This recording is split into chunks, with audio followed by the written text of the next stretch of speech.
Here's a great question regarding Israel, the Ezekiel warning. It's bothered me for years and years and years. I never could understand how it was that they were going to learn who they were and then reject that warning. We call it the Ezekiel warning. It's a very strange parable when you consider that both good and bad are allowed to come to that wedding supper. But here's a guy, because his clothes are wrong, he's thrown out.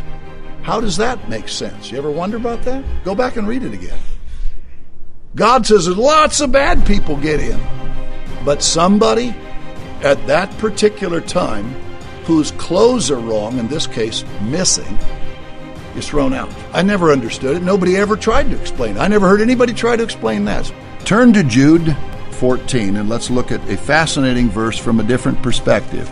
I always had trouble with this. I couldn't quite figure it out. Thought about it. If you've had war, famine, disease, deception, and earthquakes for 2,000 years, how do you know when the four horsemen start? I've wrestled with that.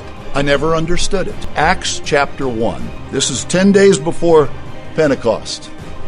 They had heard him. They weren't idiots. They weren't amnesiacs. They weren't disagreeable or disbelieving or argumentative or wanting to insult Christ to ask him again, to go through all of this. So they asked him a question, and I never understood it. Verse 6.